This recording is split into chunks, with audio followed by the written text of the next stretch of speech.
Greetings, I present to you the SMK, the Sentinel's Marvellous Kaleidoscope, on CFRU 93.3 FM in Guelph, Ontario, through the web on CFRU.ca, and syndicating across Canada. I am your guardian overseer, Nicholas Cooper. We will be looking inward and beyond along the branches of progressive, fusion, and alternative genres, a righteous anomaly, and other unique discoveries near and far. Join me as we gaze into the audible lens out at the diverse musical landscape on the ever-changing horizon.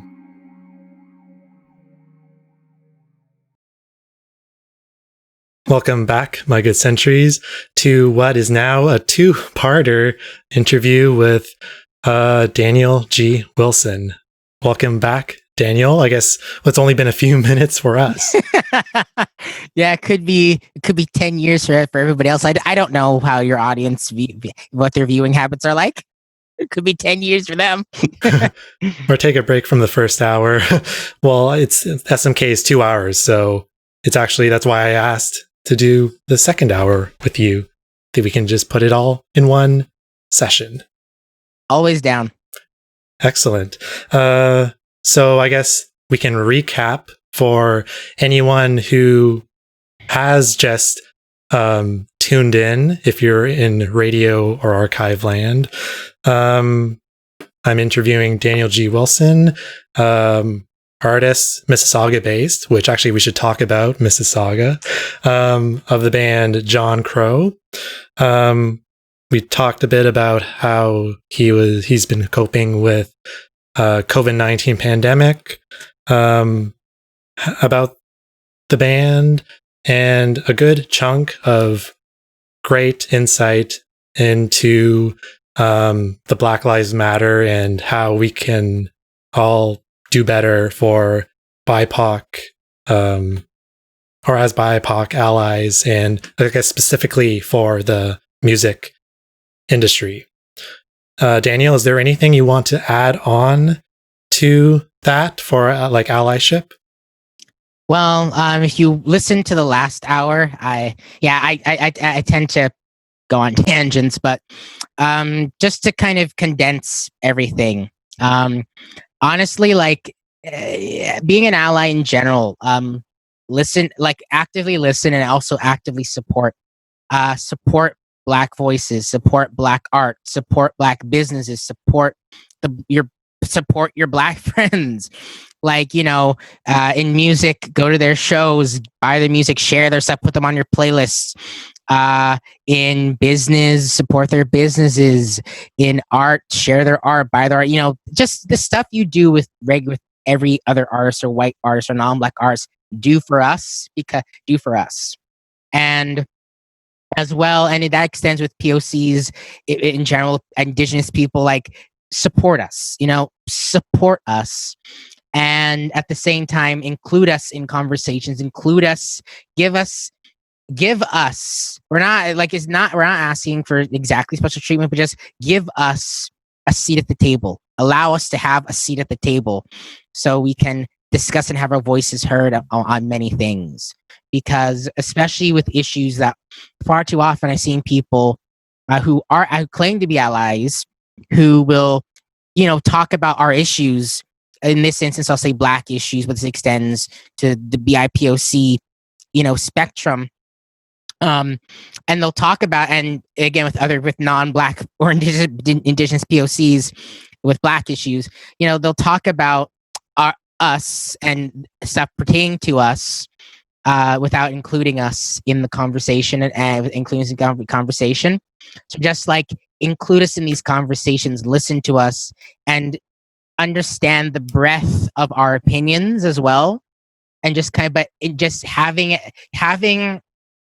Black people in general and understanding the breadth of our thought processes and whatnot, having us included always helps, because you're getting a different perspective and a Black perspective. Even it doesn't matter who you are, it's a Black person, and we range in opinions and thoughts, but always including us in the conversation, including us as well, making sure and again, the other things I just mentioned, because you're having, a Black person who lives in France, or a Black person who lives in Turkey, an Afro-Turkish person, a Kenyan person, an Afro-Japanese person, an Afro-Brazilian person. We all have different ways of viewing the world because we're from different places, but we are all, we by default, we're Black people. We're all going to have opinions that come from Black people because we are Black people. So include us if you can. If you can do it, include us. So yeah. Thank you for that summarizing there. I think, yeah, that's inclusion is a great step for rising up unrepresented, marginalized voices, which, like, a lot of people are able to give their platforms to address these issues that hopefully we can all band together to end once and for all, although it will take time. Yes. Side note, just a quick example. Last week, there was I will say there was a large push, just from a musical perspective, an example of, I guess, allyship. There are lots of bands, like white bands, that had ranging platforms in terms of, say, the rock and alternative music community, who basically spent like days just linking to resources to support, like causes to support, charities, Black Lives Matter, NAACP, all that type of stuff, as well as sharing bands for people to check out, like Black bands for people to check out, bands of Black people and Indigenous people to check out and support. That is and they just shut up for the most part, except to do that. So their entire social media presence was sharing like Black voices for people to check out, like Black voices, Black artists to support. And because, musicians, you show me other musicians that they like, and links to places to donate. That and one band who did that was Pup. That is a good example, just a starting example of at least in one way of being a good ally. Again, you basically like actually black out yourself and just like share and support like Black artists you like to support. At least that's one of the simplest ways in practice. That's the simplest ways of practice you have an example, right there. Mm-hmm. So, but yes, I that's my piece. Why don't you play us another song? I guess we only got to hear you play once in the first hour. Hopefully we'll get lots more time this hour. Oh, yes. All right. This next song is called Rockstone. It is a gay reggae song.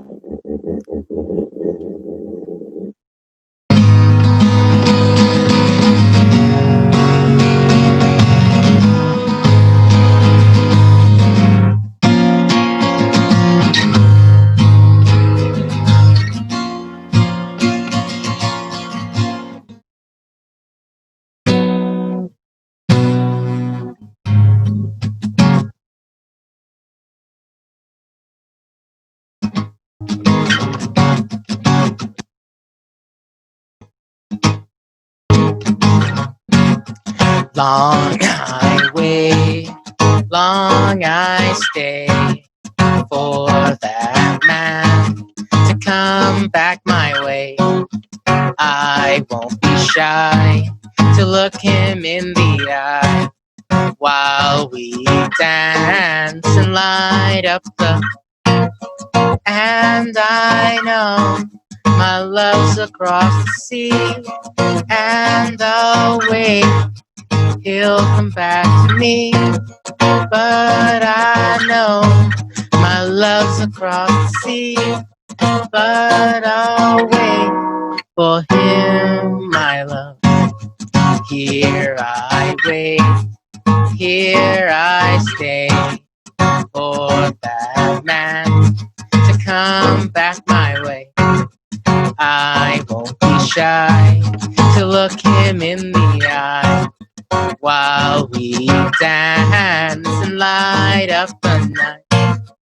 And I know my love's across the sea, but I'll wait, he'll come back to me. And I know my love's across the sea, but I'll wait for him, my love.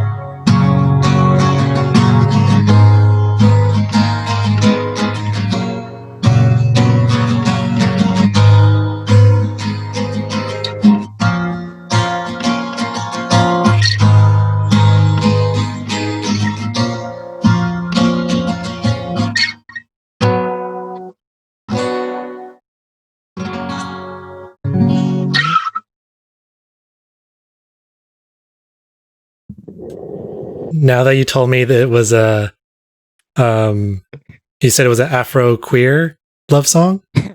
Yeah, it's a gay reggae song. Okay, sorry, gay reggae song. Like I really like it now, knowing the background of it. Why don't you tell us about it more on that, on the song? Okay, well, the song Rockstone, even the title is Jamaican patois, for a rock, right? But like, you know, like you're my rock stone, you know? That's kind of the whole point there. And, you know, a reference to Rocksteady, which was an era of Jamaican music predating reggae. But anyways, yeah, it's a reference to like old Jamaican songwriting and storytelling, like even back to Harry Belafonte, like where, you know, you're talking about going on the ships, the sea, and like it's just a story. It's a simple story about a guy waiting for his love, a sailor man, to, you know, come back home so they can like dance and have fun and, you know, be in each other's arms again. Oh, that's so romantic. Oh, Good try. a charming guy you are. I try. I guess I don't think we touched on it when we talked about JONCRO in the first hour, or maybe slightly. What are the topics they usually write about and sing about in your songs? It ranges. So, it ranges. Like a lot of our songs are written from various perspectives. Some of them are stories. So, so some of them are stories like, we do this more, we have more live ones that are like stories. But songs like, say, the Adeline Wolf, for example, is written as a story, kind of, me kind of envisioning like Virginia, the death of Virginia Woolf, through the eyes of like her husband. And like, you know, because the suicide note before she killed herself that she left to him was so moving. Like, you know, like you can tell that they loved each other. You know, they had kind of an open relationship, but you can tell like there was a deep kind of love and respect there. And because of like the note, like again, I tell everybody who's listening, like if you know Virginia Woolf and her story, her life, the tragedies and the triumphs of it, read about like the note she left her husband, Leonard. It brings me to tears when I think about it. But so I'm thinking about like, what do you do when someone you love so much drowns themselves? So that's what that is about. That's about, kind of the loss of a loved one and kind of like the mental illness that comes with that, and the cause of the drowning.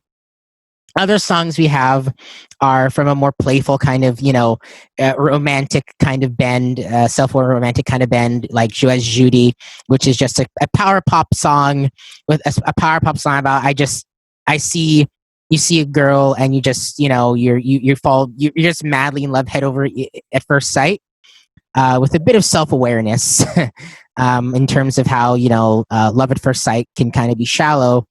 But you know, And then, or Rusty, and then others are just pure emotion. Like Rusty is a song where I'm just, it's just me raging. It's just me raging about everything.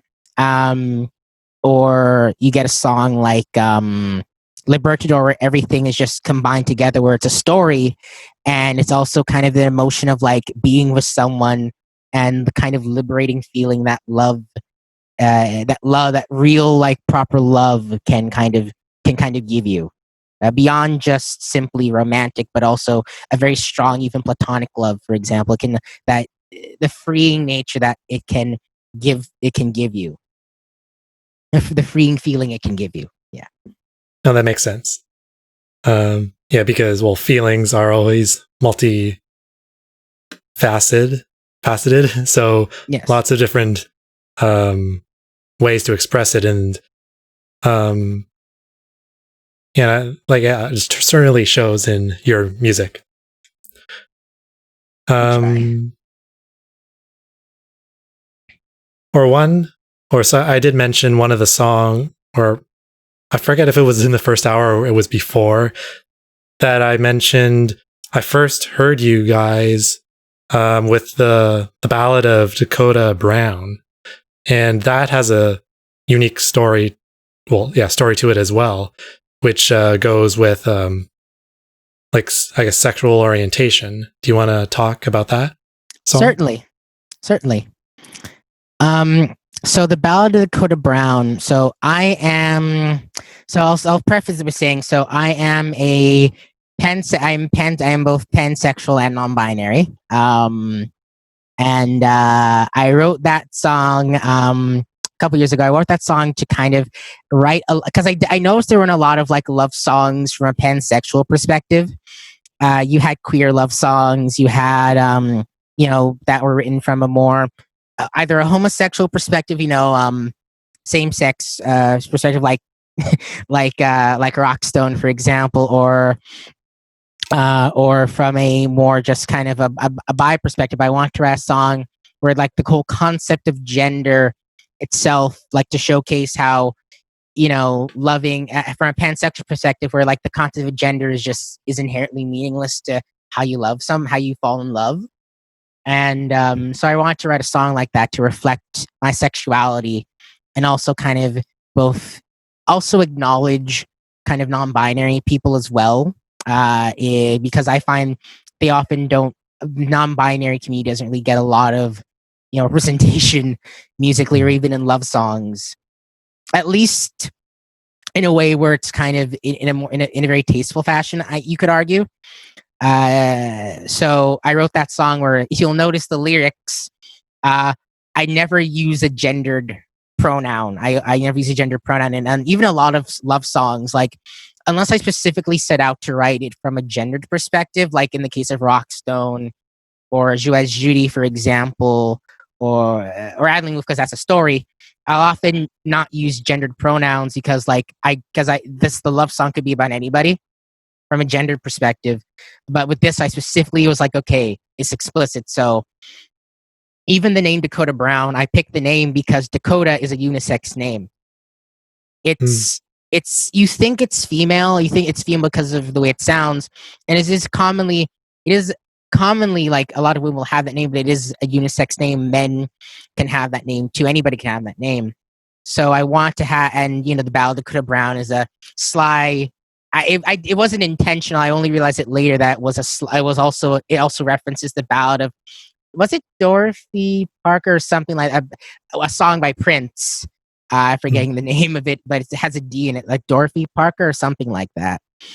And so I just wanted to write a song where my pansexuality was represented, and like also and non-binary people were kind of we're seen as say an object, not just to say affection, but of admiration, of admiration, of love, of respect, in a way that wasn't like that wasn't just an objectification.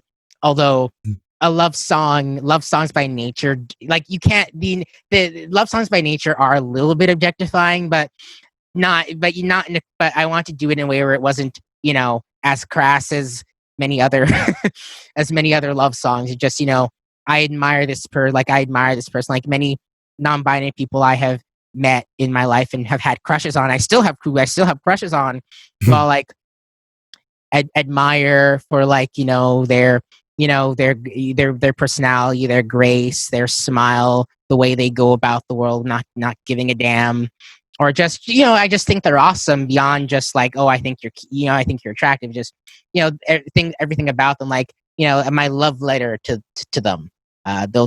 Though I'm not naming names, so none of them will ever gonna realize they were my inspiration. Mhm. Yeah, I think, because I think when I had first broadcasted the ballad on my radio show, I had reached out to you. I guess it would be last year, asking about pansexuality, because that was kind of a new.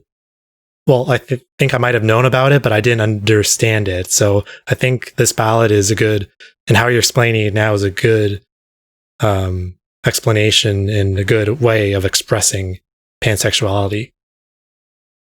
Yeah, thank you. I hope that is one of the hopes I have with that song. Like people listen to it and like, they come away understanding that more. At least my fellow pansexuals and non-binary people feel somewhat represented by it. It's a hope. Mm-hmm. Yeah, I guess going on from that, this month is, well, we're recording this during Pride Month. It's certainly different for in the physical means. Lots of things going virtual, but I've been talking with other people and also realizing myself it's different. It's also like it's more introspective. Like people are looking at what pride means to themselves when they're self-quarantining and can't see each other, can't celebrate in large groups.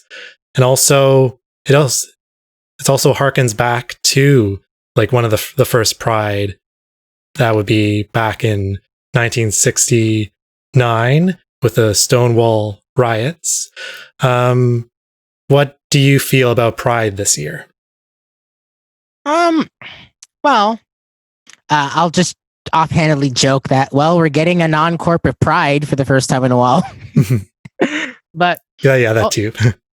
All jokes aside, like, I don't know, Pride for me has always been interesting, right? Like, I'm also like Jamaican, right? And like, like from that end of my cultural upbringing, like, thankfully my family is, well, my mom's family mostly because my mom's aware, but like my family who lives here is a bit more,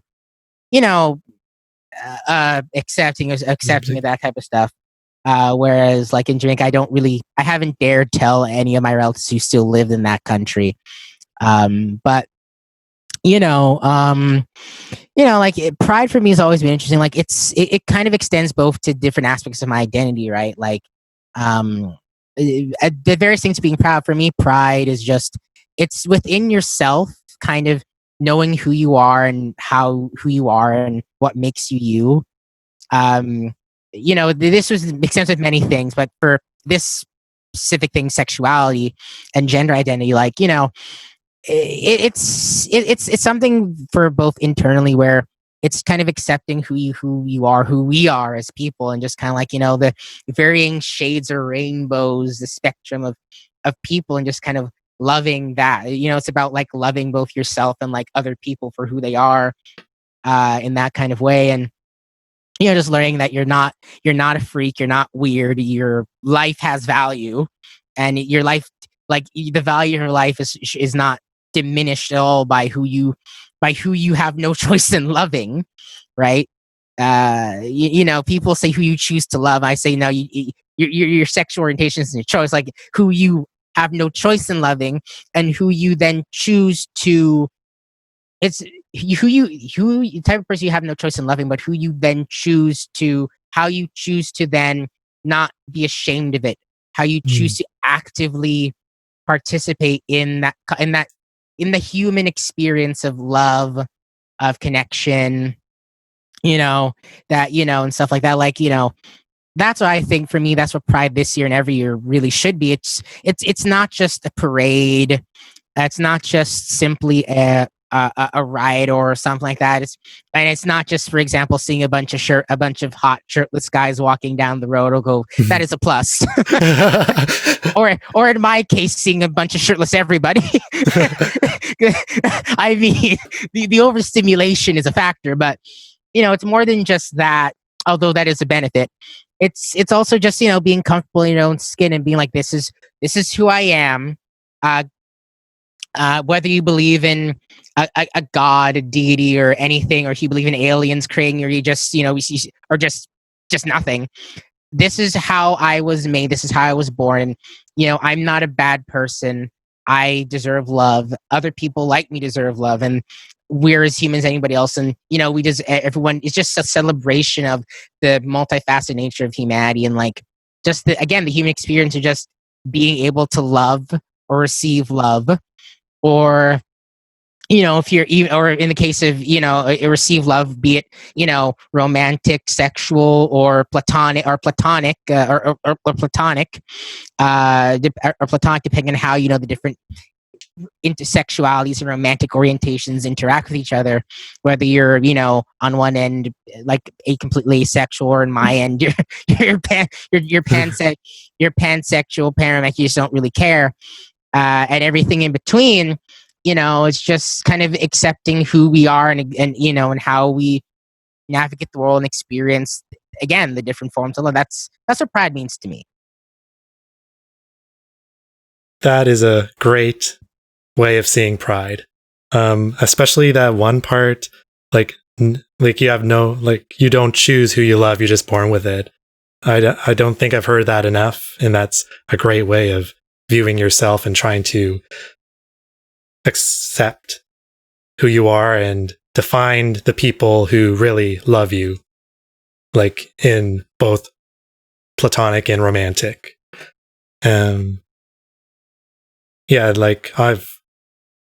Another thing I guess we communicated was when I came out as gay last year, and I'm still slowly getting comfortable. Like, I'm a lot more comfortable now talking about it.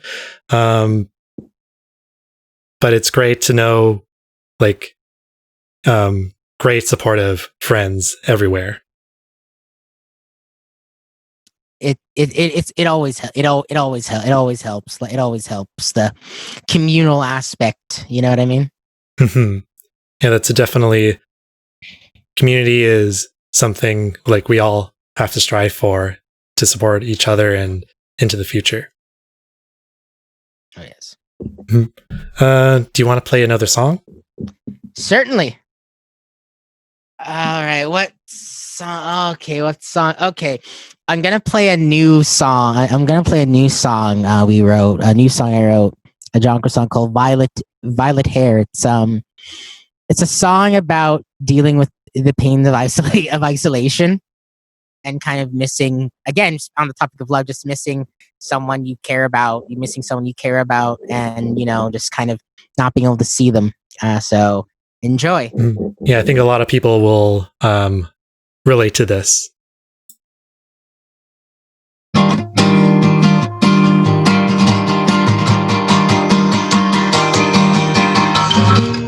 Isolated, trapped alone, afraid inside my home. Oh, spirits blue, I wish that I could hold your hand and be with you.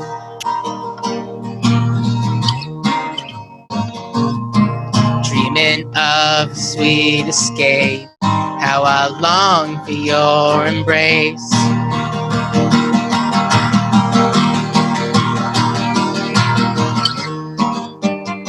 Violet hair, tears to fill the air as I wait for the day I can see your face. Violet hair, tears to fill the air as I wait for the day I can see your face. Locked away, terrorized with things I can't explain. Hey, 1 second. This is kind of funny.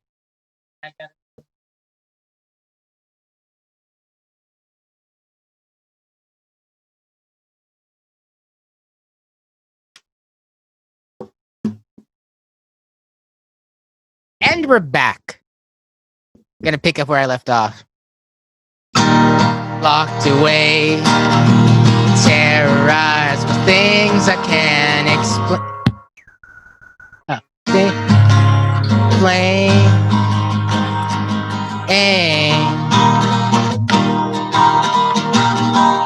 Clear is blue. Without you, I'm just a star, the sun without a moon. Ooh. Vision of sweet escape as I long for your embrace.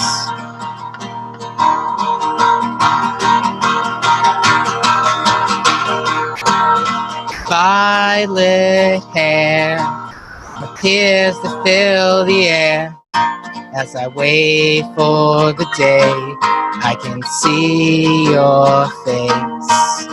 Violet hair, tears to fill the air as I wait for the day I can see your face.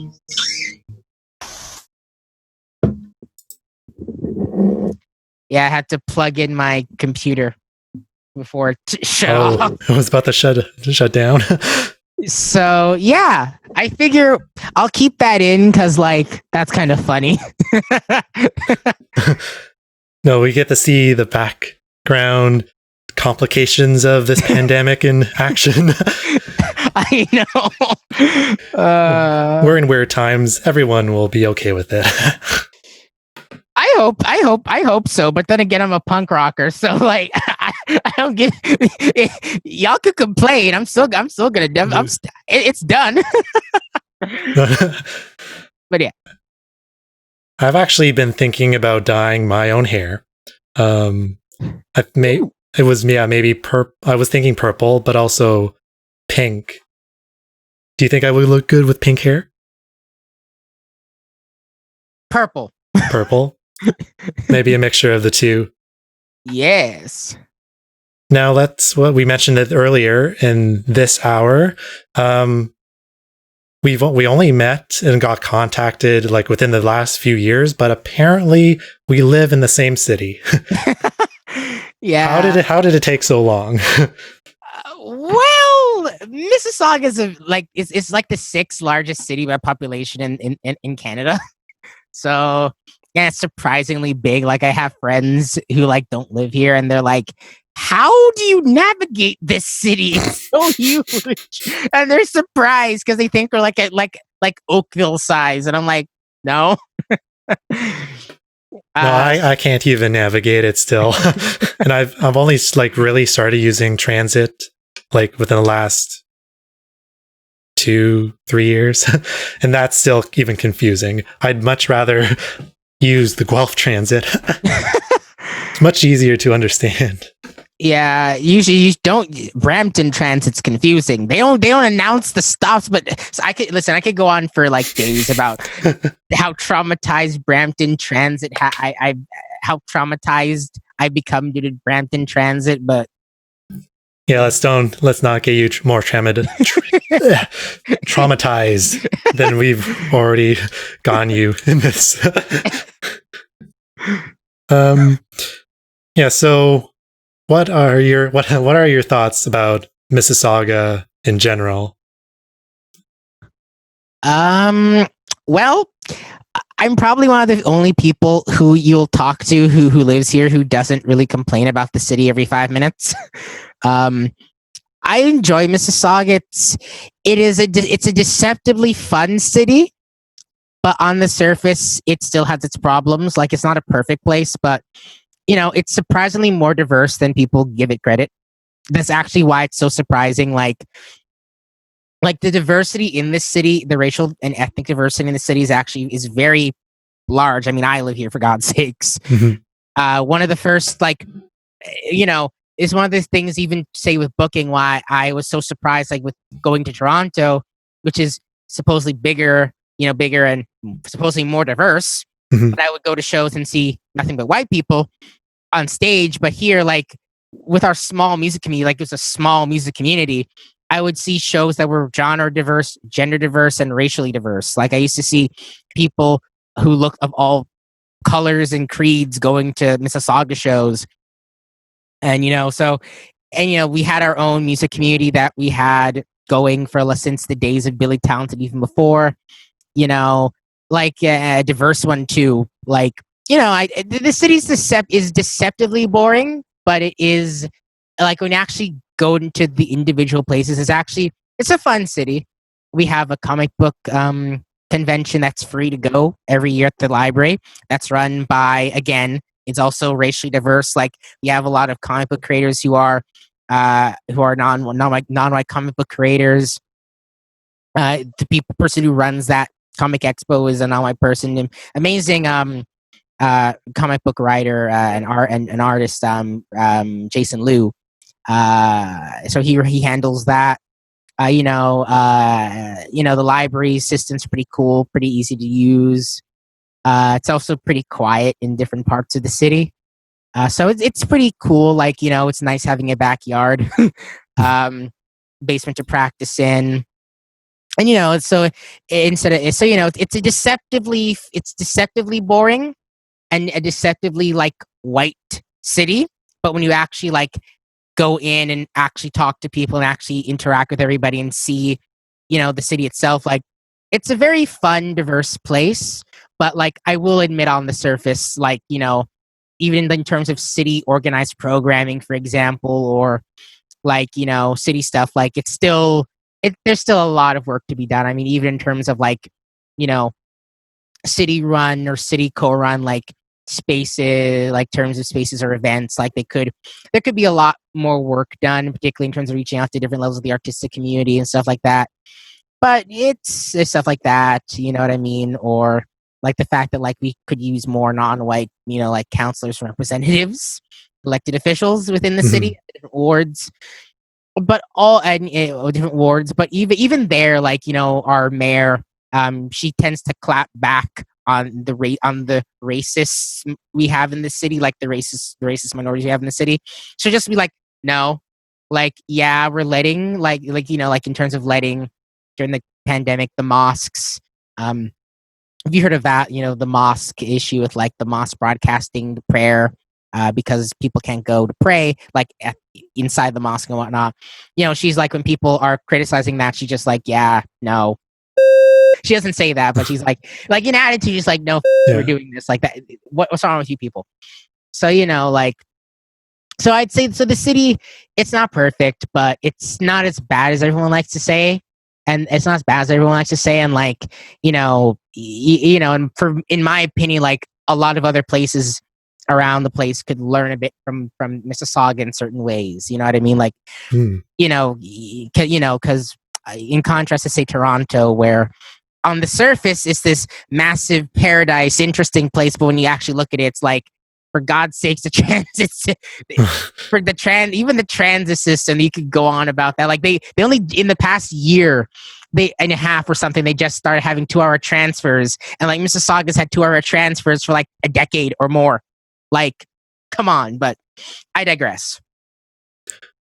Yeah, I think that's a good point that you've made about on the surface. Like, I think, I guess I'm not a big expert on Mississauga because I'm only starting to get more involved, I guess, in trying to find the good spots and find interesting spots and a community. It's finding those places that brings out, I guess, the best parts of it. Agreed. Yeah, so you did also mention the Mississauga music scene. It was last fall or winter, I think, that I actually went to my first concert in Mississauga. It was a house show. I think you might know them. I think it's Luna. Luana. Yeah, Luana. And because I got connected. Oh, sorry, she also goes by Luna. But yes, I know her. Sorry, go on, please. And because I got connected with another mutual friend of ours, Jesse Ellercon. And that was great that Luna has given her place to have shows in Mississauga at a DIY level, because there's not I guess from what I have been exposed to, I don't see a whole lot of that ground level support in Mississauga. It's usually in Toronto, or in my case, more in Guelph. There's more of a vibrant supportive music community. Well, yes and no. So every pretty much every city in Southern Ontario or town will have a music scene to a degree, as long as there's people who didn't move. So there's young people there who didn't move to Toronto, and there's places for them to play where they can either rent or basements. They usually have bands. So, there's bands. There's I think one band, Cleopatra, they're called, from Cobourg. Peterborough, for example, has a very vibrant alternative music scene. That's also led by very driven currently by non-white people, by non-white women particularly. Sarah Sastavari and her friend Muna Ahmed, and that's Peterborough is one of my favorite places to play, in general, because we always end up playing with diverse bills that are fun and amazing, and I'm friends with everybody, and we've gotten a lot of support there, surprisingly, right? Peterborough on the surface, you think this boring white racist town, you'd be surprised. It's surprising when I tell people that. Or you go to say Jesse Allerkin, for example. Jesse's in Brampton, and Brampton has a very diverse music scene that has its times, but Jesse's there, for example. Guelph's music scene, these are towns you would not expect, right? Mm-hmm. Especially the diversity of the music scenes in them. And then you have Mississauga. Mississauga was no different. It's just because so on the the normal regular music scene, the bars don't like original music. They like old white guy blues rock. And I will say we have a lot of old, that type people who cater to that crowd, who are they're not all white, who play to that type of crowd, but that's the type of music. So you don't really get a lot of, in terms of genre diversity, and a lot of young acts. So we basically fend for ourselves. So the scene has moments of ebbs and flows, where if someone my friend will have our friends will have a house that we can book shows at, and so we're booking shows there for 2 years, and it goes on and it goes back and forth. I was actually going to book I booked house shows at a place called Symbiotica for about 2 years. I co-booked there because my friend knew I booked and asked, "Hey, Daniel, you want to help me book shows in my basement?" Okay. And that's how that goes. Or before that, we were booking at the Masonic Lodge, and after that, we were booking at we were renting at halls. We're always doing stuff, and I was about to book a show before the pandemic happened at my friend's place in May, and the pandemic happened, and we couldn't have the show. But so the music scene in Mississauga is very community driven, the alternative music scene, because we don't really get any support from the city, the officials in the city. The Bread and Honey Festival is not going to have us on. Like the Bread and Honey Festival's not going to book JONCRO for anything. Like that's just a fact.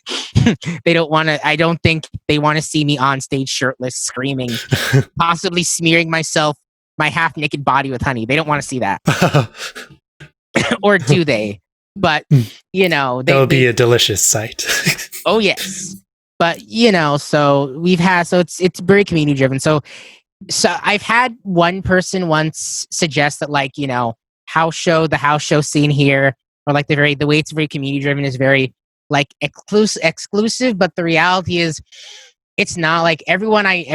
Again, a lot of my attitudes I learned from some of my older siblings, like including Luana, for example, who has been in the scene since she was a teenager, and is one of the people I was lucky enough to meet, who and she's one of my close friends, and just showing me like the good things you can do in music, and and like I've been blessed to meet a lot of really awesome people, and we're the ones who run everything, and we're very inclusive. Like it's not so much a matter of just because someone's like, oh, it's a house show, I'm not sure if that's my crowd. Usually when I've heard people say that's because they're mad that we're not like selling like mad amounts of alcohol at the show, or it's not a bar. I've had enough people tell me that because they don't go to shows if it was a bar, right? Yeah, like it's very inclusive because we're all very friendly and we're all trying to make sure everyone's comfortable. Like I learned that from bands like Huge Cosmic, the River Groves, people like Luna. And we try, so it's very it's a very inclusive kind of thing. We're trying to just make sure everyone, if you can come to the show, come, as long as you're not like the only people who are never allowed at our shows are so that's pretty much the music community. So it's just as long as you are aware, once you're aware of a show, just reach out to us for an address or something, or follow a Mississauga musician, and you'll likely the more the merrier. Yeah, those are good tips. Like to be like connection. That's what's needed, and to reach out. Yeah. For that. Actually, before we're almost done this hour, but I want to mention we actually met for the first time in Peterborough. As a matter of fact, last year for the Borderless Festival that Sarah actually organized. Yes. And that was it was a very wide opening experience. That was my first festival performing as my new up and coming solo Piers Ulvi project. And it was a rousing performance. Oh, thank you. I'm still getting comfortable with doing my bass clarinet with effect pedals on stage. But I'm getting more comfortable with it. And yeah, I'm glad it came out. It was received very well, especially in Peterborough. Yeah, it's perfect. Yeah, it's perfect example of again, a deceptively horrible town, but it is when you actually take the time to actually look into it, it's again, it's one of my favorite places to play. It's one of my favorite places to play, favorite music scenes to kind of visit and just kind of spend time in. Mm-hmm. Yeah, and hopefully when this pandemic is over, we can all come together again for live music in celebration of it. Hopefully, where's the wood? I'm not knocking on wood. Wood. So we are almost done for this 2-hour special now. Thank you for I guess I want to mention one of the main things, another thing you do for your live music programming is the hopefully I pronounce it right, Festival Lingua Franca. Yes. Festival Lingua Franca. Yes. Franca. You want to talk about that? And this year it's virtual now. Yes. I've seen. So, in brief, I'm going to try and not go on another tangent. So, Lingua Franca is the festival that I started back in 2017 to highlight Black, Indigenous, and POC musicians and bands within the rock the rock scene within rock music, right? The punk and rock scene. And I, with a focus on the Black, Latinx, and Caribbean communities, because there's a lot of intersections that go within those communities, particularly stemming from like kind of a heavily Black influence culture. Especially because I myself am, I'm Jamaican, Afro-Caribbean, and the different intersections that come in there with like how I might and whatnot. With lingua franca, even the name itself is like it's meant to be understandable in French, English, and Portuguese, Spanish. The languages of the languages that were imparted on that became lingua francas. The name itself is like, if you know what a lingua franca is, if you look it up, you'll kind of see why I chose that name. It's kind of a shared language, particularly with how colonized peoples were given these languages, and that or forced. We were forced to take these languages, and then we made it our own. We creolized them, made patois. We used them to communicate with ourselves and to to use our voices to speak to more of the world and each other. So, turning what was a horrible situation into something that, something we can take some good things out of, in a way. So with lingua franca, this year was supposed to be like a week long festival with events and everything, and there was stuff leading up to it. But the pandemic kind of shot me in the butt with that. So I decided, especially like with everything that's going on currently now in terms of like, the world of the protests and the protests, I feel like a festival like that, like this has been our motive. This has been like our goal, like to raise our voice, raise the voices of the marginalized community within the rock scene, and kind of raise awareness that we exist, and hopefully get people to change how booking goes in particularly this city in Toronto, the GTA, and kind of raise the awareness of these bands. So like, it raise up Black art, raise up Black voices, raise up POCs, raise up BIPOCs, raise everybody up.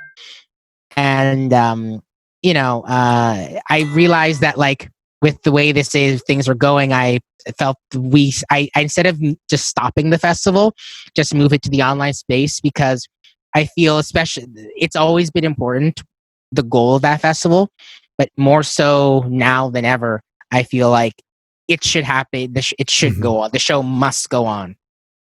Yeah, I'm all for all that. When are you planning the festival? We are planning the festival for I should say but I'm actually getting assistance with the digital aspect of everything now. First time I've ever actually gotten official I'm actually officially like working with other people for the planning. Shout outs to the Not for Function network. So we're planning it for the last weekend in August. So the weekend which might be my birthday. So from Thursday, August 27th, I believe, or 28th, whichever that the last Thursday is, through to the Monday, the 31st, which is my 24th birthday. So that'll be when the festival takes place. And we're trying different things to see what we can do in the digital space, from like digital galleries of art to like videos and miniature showcases of different things. So we're going to be trying a bunch of different things with it. So hopefully it all works out and the world doesn't blow up by then. Fingers crossed. Yeah, but that is the goal. The last weekend of August. That is incredible. I am sure to be able to hopefully check it out. Well, I guess there's no excuse. It's online. Yeah. No excuse for anyone. Pretty much. It's kind of, I'll just a quick joke, not a big tangent, just a quick joke. Like, I've made jokes about like getting people to the festival. It's been steadily growing. But it's always funny seeing like people, especially like, seeing people like, who say, people who don't go to the festival, like, like say, I've even seen people like, it's just a joke, half jokes, but like you'll see people who like forgot about the festival, or like they like, they didn't go because of work or something, but then like I'll see them at a all white bill down the road. That's a Yeah. that's kind of a dig. That was a dig at something, but no, like I've seen stuff like that. So like, yeah, there really isn't really any reason for people not to kind of check out some awesome like non-white art, like for this festival, because it's online, right? It's like, what else were you like? This is the helpful self-aggrandizement. It's like, what else are you doing? Eating donuts? But honestly, I honestly hope people like, if people feel inclined to, or any of the music that they see on the bill or anything like that interests them, like, check it out, or not. I just, as long as people are aware of the bands, and like the bands get a platform to share their thoughts, their art, and there's some awareness like that. That's pretty much all I want. You know what I mean? It's just like, that's pretty much all I want. But it would be nice. It would, mind you, though, it would be nice if people are too busy to watch because they're eating donuts, if they share them. I like donuts. Send me donuts, people. We'll call out. Send me donuts. But yeah. Let's see. Do you have one more song for us that we can listen to? Possibly. I may have one more. I may have one more. One moment. Let me tune up. Yeah, I'll make this. Yeah, I'll make it short. A lot of our more popular songs are kind of short, so that kind of helps with all of this. It kind of helps. Or I do also want to add, when I saw you perform with JONCRO at the Marvellous Festival, it was like completely different from the recorded material. Much more, lots of more noise, soundscapes, like the raw punk sound, I would say. Oh yeah. When it comes to playing like to live, like I'm a firm believer in like the separation between live performance and like recorded. So like, you don't go to see a band play like play live and you're expecting to hear the recording. Otherwise you go and see like Nickelback or something. Or like you're going to see like I don't know, In Sync or whatever, or Britney Spears. Like, you come to see a noise band, and you're going to see them because the music, you want to see a live performance. So I'd rather play them perfectly and play an interesting live performance than play it perfectly like everything sounds like the recording, because why am I going to mimic that? Like, the recordings sound huge and they sound well produced, but like, I'd rather kind of give it the performance aspect and also noise, because it's easier. We get people interested because our songs are so well made and not as abrasive on record, but then they come to see us live and they stay because like, surprise. It's like this. Yeah, it's this crazy. I've had one person just compared to a religious experience. Oh. You have not lived until I've started shirtless mosh pits before, like unisex shirtless mosh pits. When I emphasize that, because I believe everyone being shirtless should be something everyone should be able to be shirtless without people being weird about it for no reason. Then it's freeing, right? The human body is nothing to be objectified. Just it's us, and seeing that happen, like I seeing that happen is just like, you have seen that happen. Just seeing people's reactions, and like, I'd rather have that than just kind of be there stiff trying to sound perfection. Yeah, that's something I have to learn about too. So let's now let's hear your song. So all we can end off this. I'll have to try and get the station to get a third hour or something. Oh dear. Okay. Well, this song is called "The Ballad of Dakota Brown." Enjoy, everybody.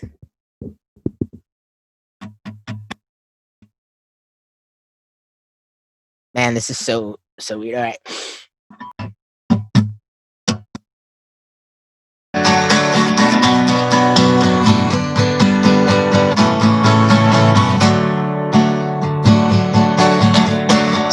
statuesque, a picture of beauty, undaunted by stress from a binary mess.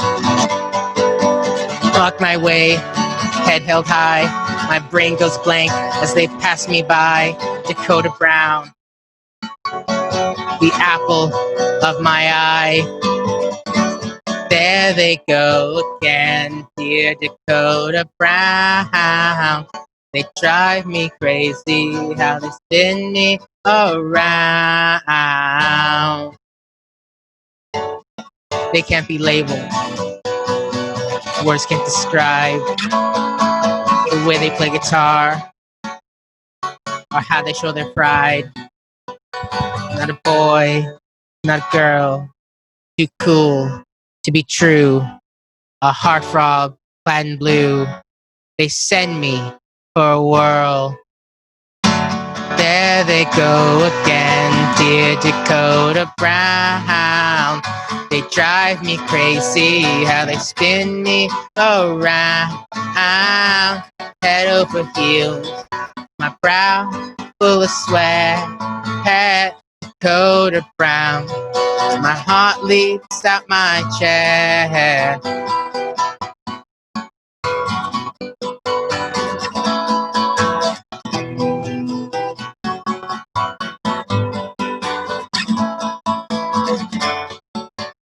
Dear Dakota, dear Dakota Brown.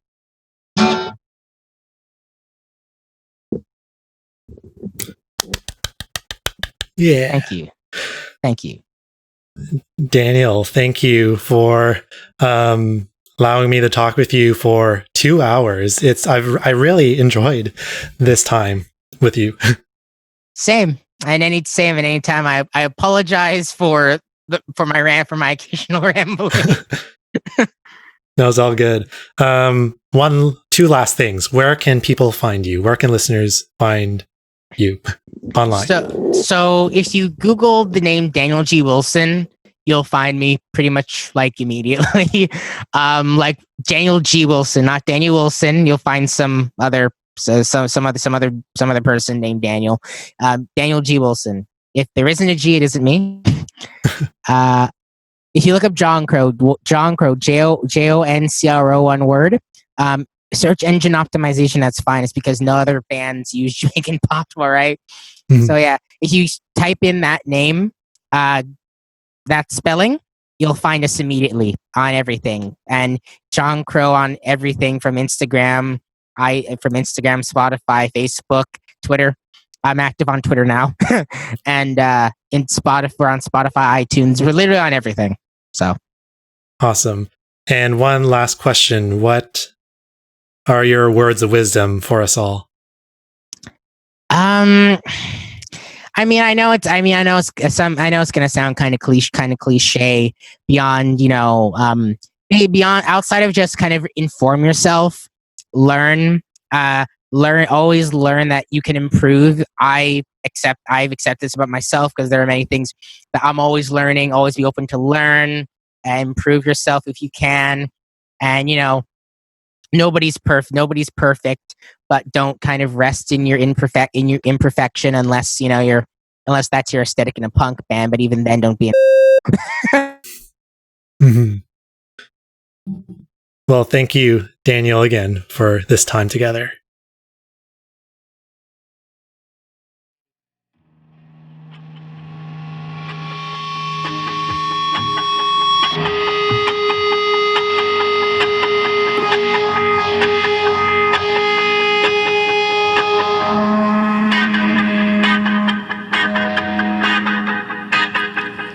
I'm gonna tell you all a story.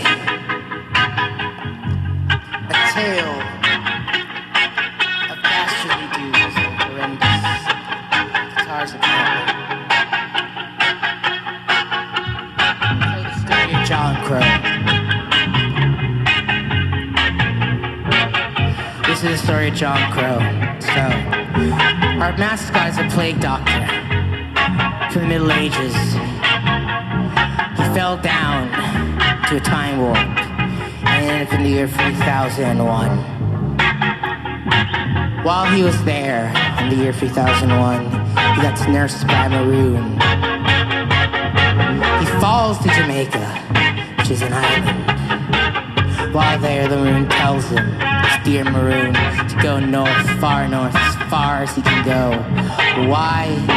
She says, you'll find your destiny, child. So he complies. The bird-masked man travels north across the sea. He travels to our southern neighbor, which at that point is now a nuclear wasteland. Orange people have destroyed the land and made it go insane. It's all turned upside down. It's a topsy-turvy world now, and that's where JONCRO finds himself. Out of the paradise of the Caribbean, he finds himself in the wasteland of the States. While there, he escapes many things. He escapes laws against him. He escapes gangs that try to lynch him for being himself, things he could not choose, to the texture of his hair, to the color of his skin, to the bird mask he wears on his face. And while he's there, JONCRO, he laments his sorrows and longs for Jamaica. He longs for his home, but he can't go back. He must travel forward, ever forward, into the promised land that he was told to go to. So he does it. After he finally makes his way, escaping the degenerates that tried to kill him, to lynch him, to kill poor JONCRO for being himself, he makes his way to Canada. He makes his way to our frozen land. When he gets to our land, he travels. He comes to our hometown of Mississauga, the city on the Credit River. And so while dear JONCRO's there, when he gets to our town, he sees many sights. He sees fish, steel-headed fish. He sees strange sights, geese, hockey players, but most of all, he sees home. And when he gets there, when he gets to his new home, when he gets to Mississauga, dastardly events happen to him.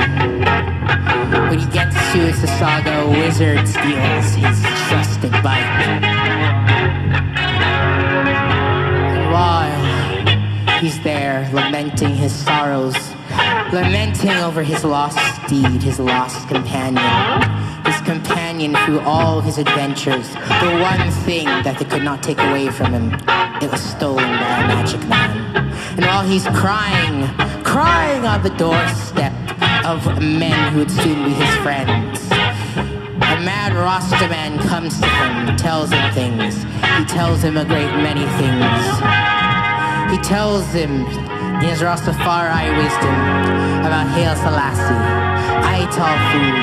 He tells him about the land of milk and honey. He tells him about Rastafari, and most of all, he tells him in his mad Rasta wisdom about the fate of everything. He tells him about how the world will go.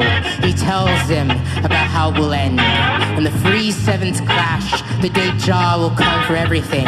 He tells him about Ragnarok, the end of the world. And this, dear friends, is what the master, the Rasta man, told him.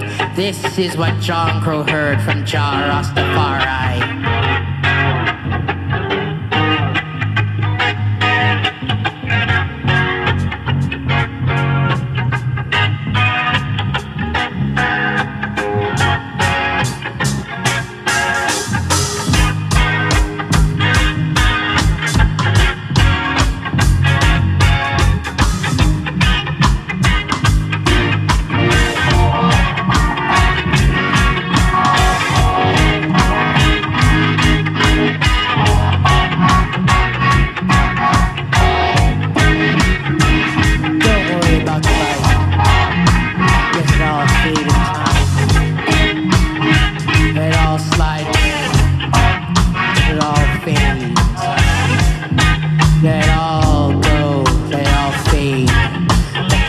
take hold. Let it all fade, let it all slide. Let the rhythm take hold. Wind your body, child. Jaw comfy man. All peace, all mind, all woman, all child. Let's go. Heed the call. Jar